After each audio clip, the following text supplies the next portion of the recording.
Hi hello welcome to Keerthidhar logs and food. ఈరోజు butter egg masala ఎలా తయారు చేసుకోవాలో చూసేద్దాం. దీనికోసం ముందుగా ప్యాన్ తీసుకొని ప్యాన్ హీట్ అయిన తర్వాత దీనిలోకి బటర్ యాడ్ చేసుకుంటున్నాను. ఇక్కడ చూపిస్తున్న విధంగా బటర్ మెల్ట్ అయిన తర్వాత దీనిలోకి ఒక 2 యాలకులు, అలాగే లవంగం, చిన్న ముక్క దాల్చిన చెక్క, ఒక బిర్యానీ ఆకు, అలాగే చాప్ చేసి పెట్టుకున్న మీడియం సైజ్ ఆనియన్ తీసుకొని ఇలా ఫ్రై అవ్వనివ్వాలి. దీనిలోకి క్యాష్యూ యాడ్ చేసుకుంటున్నాను. క్యాష్యూ కూడా కొద్దిగా కలర్ టర్న్ అయినంత వరకు ఫ్రై చేసుకోవాలి. క్యాష్యూ కూడా కొద్దిగా బ్రౌన్ కలర్లోకి టర్న్ అయిన తర్వాత ముందుగా చాప్ చేసి పెట్టుకున్న జింజర్, గార్లిక్ని యాడ్ చేసుకుంటున్నాను. ఈ జింజర్ గార్లిక్ కూడా కొద్దిగా ఫ్రై అయిన తర్వాత ఒక 1/2 kg టమాటోస్ని ఇలా ముక్కలుగా కట్ చేసి యాడ్ చేసుకోవాలి. ఈ టమాటో ముక్కలన్నీ ఆయిల్లో కలిసిపోయేటట్టు ఒకసారి కలుపుకోవాలి. ఇలా కలుపుకున్న తర్వాత ఇప్పుడు మూత పెట్టేసి మీడియం ఫ్లేమ్లో ఉంచేసుకొని టమాటోస్ మంచిగా మగ్గేంత వరకు పెట్టుకోవాలి. మగ్గిన తర్వాత ఈ టమాటోస్ని పక్కన పెట్టేసుకొని ఆరనివ్వాలి. ఆరిన తర్వాత మెత్తని పేస్ట్ లాగా గ్రైండ్ చేసి తీసుకోవాలి. ఇప్పుడు ఎగ్స్ ఫ్రై చేసుకోవటం కోసం ప్యాన్ తీసుకొని బటర్ యాడ్ చేసుకుంటున్నాను. ఆ బటర్లో కొద్దిగా సాల్ట్, అలాగే కొద్దిగా పసుపుని యాడ్ చేసుకుంటున్నాను. ఇవి మంచిగా మిక్స్ అయ్యేటట్టు ఒకసారి కలిపేసుకొని దీనిలోకి ముందుగా బాయిల్ చేసి పెట్టుకున్న ఎగ్స్ని యాడ్ చేసుకొని ఇవి బ్రౌన్ కలర్లోకి టర్న్ అయ్యేంత వరకు కలుపుతూ ఫ్రై చేసుకోవాలన్నమాట. ఇక్కడ నేను చూపిస్తున్న విధంగా వీటిని కదుపుతూ ఫ్రై చేసుకుంటే అడుగంటకుండా మంచి ఫ్రై అవుతాయి.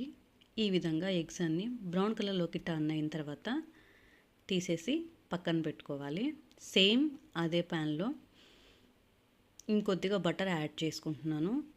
బటర్ యాడ్ చేసుకొని ఈ బటర్ కూడా మెల్ట్ అయ్యేంత వరకు వెయిట్ చేయాలి. ఇక్కడ చూపిస్తున్న విధంగా బటర్ మెల్ట్ అయిన తర్వాత ముందుగా పేస్ట్ చేసి పెట్టుకున్న టమాటో పేస్ట్ని కూడా యాడ్ చేసేసుకున్నాను.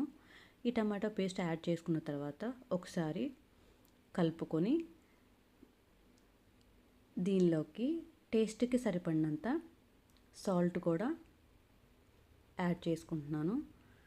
ఇలాగా సాల్ట్ యాడ్ చేసుకున్న తర్వాత ఒక 1/2 టేబుల్ స్పూన్ పసుపు కూడా యాడ్ చేసుకుంటున్నాను.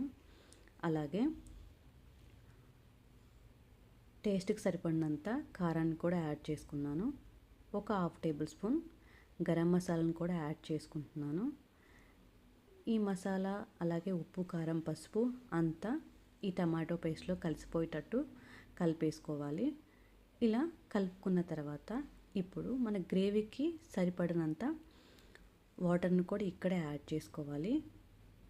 ఇలా వాటర్ యాడ్ చేసుకొని ఒకసారి ఇలా బాయిల్ వచ్చిన తర్వాత దీనిలోకి కొద్దిగా కసూరి మేతి కూడా యాడ్ చేసుకుంటున్నాను. ఈ కసూరి మేతి కూడా ఈ గ్రేవీలో కలిసిపోయేటట్టు ఒకసారి కలిపేసుకొని దీనిలోకి ముందుగా ఫ్రై చేసి పెట్టుకున్న ఎగ్స్ని యాడ్ చేసుకుంటున్నాను. ఈ విధంగా ఎగ్స్ యాడ్ చేసుకున్న తర్వాత ఒకసారి మంచిగా మిక్స్ చేసేసుకోవాలి. ఈ విధంగా మిక్స్ చేసుకున్న తర్వాత ఇప్పుడు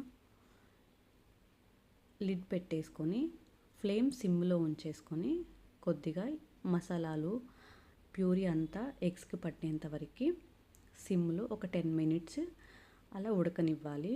ఇక్కడ చూపిస్తున్న విధంగా ఉడికిన తర్వాత లాస్ట్లో కొద్దిగా బటర్ యాడ్ చేసేసుకొని స్టవ్ ఆఫ్ చేసేసుకోవటమే. So yummy and tasty butter egg masala ready అయిపోయినట్టే. నచ్చినట్లయితే సబ్స్క్రైబ్ టు మై ఛానల్.